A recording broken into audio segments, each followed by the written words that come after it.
Hey, welcome back, everyone.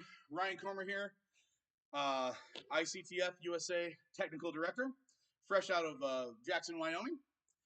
Shout out to all of my people in Michigan, by the way. They had a black belt test not too long ago, and everyone did very, very well. Also, congratulations to all those other students who are watching who tested for their other colored belts this week. Could not be more proud. I am super excited to keep sharing these things with you guys, so keep working out. Anyway, last video that dropped, we talked about 5 different stances. We talked about attention stance. We talked about show ready position. We talked about June B stance.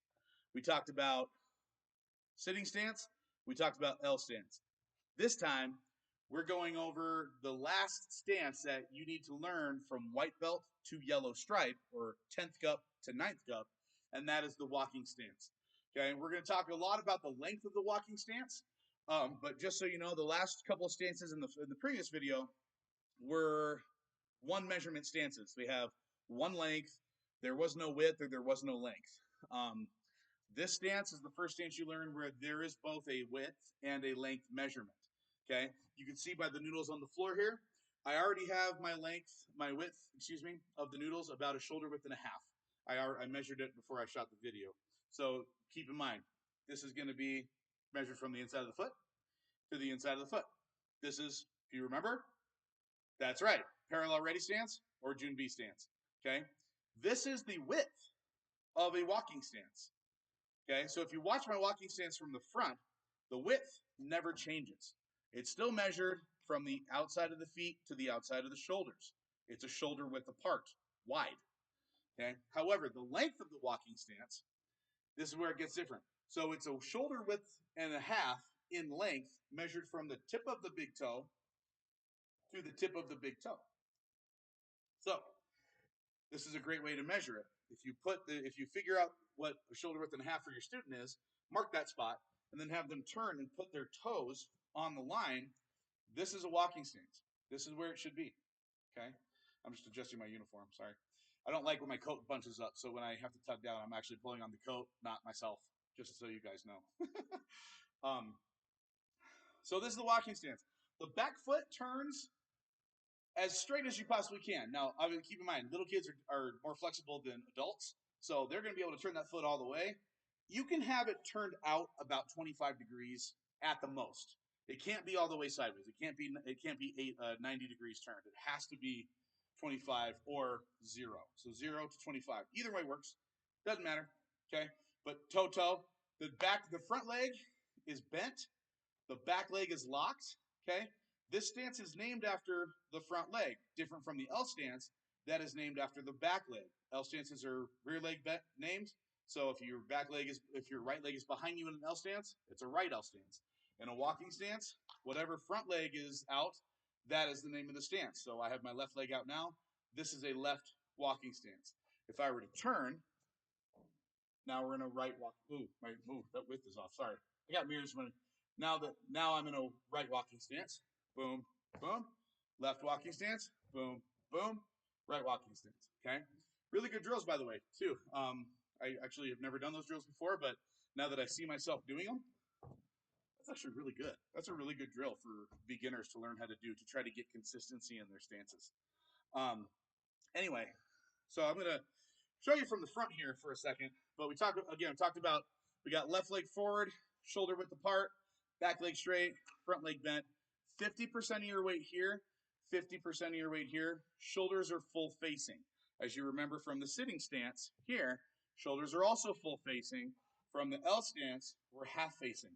This is a full facing stance. This is a great one to start learning front kicks from because your foot's already prepped for that. L stances, great one for side kicks, right? I'm not stretched, that's why my kicks are so low. But every kick will start from mostly an L stance, but we'll also get into that a little bit later. So again, let's talk about walking stances for a second. The reason I'm shooting this video separately is because a lot of martial arts, including karate and other various systems of Taekwondo, refer to a walking stance as a front stance. They have that in their curriculum. In the American Taekwondo Association, or the ATA, they teach front stance. in the World Taekwondo Federation, or WTF, or World Taekwondo, WT now, I believe it's called, they teach front stance. Something that I have come across in my research. We're talking about a walking stance, like we said. The length, 1.5. There is no wiggle room on that. In length. The width, shoulder wide. There is no wiggle room on that. The knee, as it's bent, if you watch when I do it here with my measurement, my knee bends, but it's actually bent. If you look at my ankle joint, my knee is actually lined up with my ankle joint. It's a straight line down to my ankle. Front stances lean in and put the weight of their knee over the ball of the foot. So when you look down, you can barely see your toes on that. But look at the weight distribution difference. When I do that and I bend my knee more, that's not 50-50 anymore. Now that's more like 60-40, or even sometimes could be 70-30, depending on how tall you are. So when you look at the measurement of a front stance, I actually researched this online, that there's a little bit of a wiggle room. They say it's anywhere from 1 to 2 shoulder widths in length, and anywhere from a shoulder width to a shoulder width and a half in width. And then the weight distribution is 60 or 65 to 40 or 45. That's not the same as a walking stance.